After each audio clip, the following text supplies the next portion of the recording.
Hi, my name is Eskil Steenberg, and today I'm going to show you a little prototype that I've been working on a while back that is a video editor. So this is part of my Nil Salentin project, which is kind of figuring out how to do video editing software and color correction and other sort of film related stuff.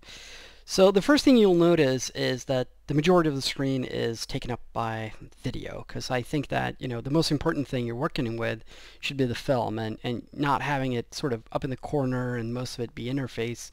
I really want the images you're working with to be front and center. So just by moving my mouse pointer, you can see that I scrub through the video. I don't even have to click. It's very, very fast, and the idea is that you just sort of think about where you want to go and you're there. You don't have to grab something or do something, to push a button or anything like that. It just happens. So you can see the timeline down here, and you can see the different clips. And if I want to edit something, I just go over the edit point that I want to edit, and I just click. So now you can see that I'm editing this, and I can drag back and forth. And currently I'm changing the out point of this clip. In the background, you can see the clip playing over and over. And the idea behind that is that usually when you edit video, you find yourself making a change and then going back and then pressing play, pressing stop, and then make another tweak and go back, press play. That sort of cycle is very, boring and slow. So this way, you just immediately see the clip, so you can see what the transition is going to be like. And you can see the two smaller screen that represents the last frame before the edit and the first frame after. So I can always sort of keep an eye on both of those and see what happens, and this makes it really, really fast.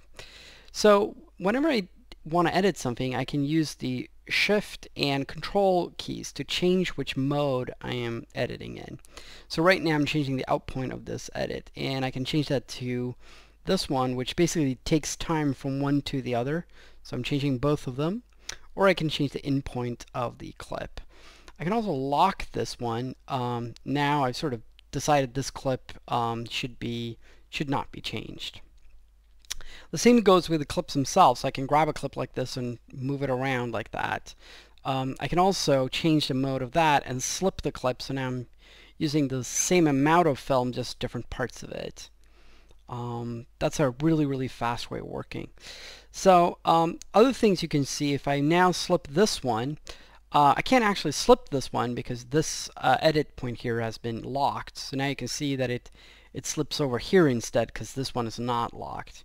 And the idea in the future is to have a sort of locking system where you can lock together, synchronized sound and things like that. So you can say, well, at this point it's the crescendo of the music, so the explosion needs to happen right there, and I don't ever want to sort of desynchronize those two.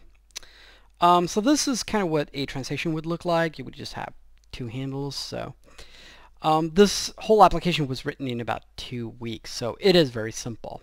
At any time you can press Alt or space to play, and when you do, you can Shift and Control can be used to go back and forth, and press both of them to pause. And the idea here is that it's really, really fast to go in and play and see what you want. When you're in play mode, you can do this, and this is kind of broken, so I'm just going to show it to you. I can actually draw something here. You can't see it here, but if I now go back to my town line, you can see here's what I drew. And the idea is that you can sort of draw your own little figures or point stuff out, and that's how you would create sort of the workflow of the production, where everybody can sort of add notes and things like that. And the idea is really to make this very, very networked. So you have multiple people working with the footage, and at the beginning of the production, all that you might see might be, pages of text, and then you start adding, pre-production stills and, photos from location scouts and maybe previs if you have that, and then you start shooting, and real footage starts moving in. And then that gets replaced with, color corrected footage and effects shots and things like that. But having the video editor be sort of the hub of everything, where everybody can see all the time what's going on, put little notes, put little ideas of what needs to change or things to remind you, or So actually a big part of this project would be to build sort of a networking backend to deal with all that.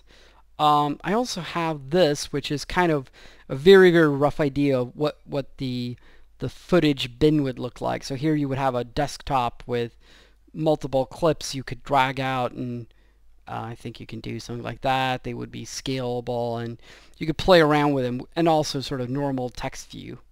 Another feature that I'm sort of interested in is getting rid of a lot of the work you have to do logging your footage. So one idea I have is that when you watch footage, the software remembers how you watched it. So just by looking at the timeline, you can see that's, you know, different parts of the timeline have different colors.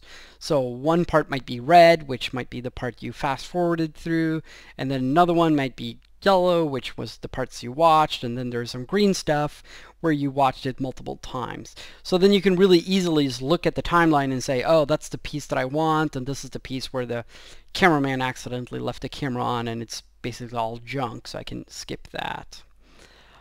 This application is not a real application. It's not actually really even a project that I'm, you know, planning on working with, but you know, I would like to actually develop it, but I just, you know, don't have the budget. I'm a single developer, so I can't do that.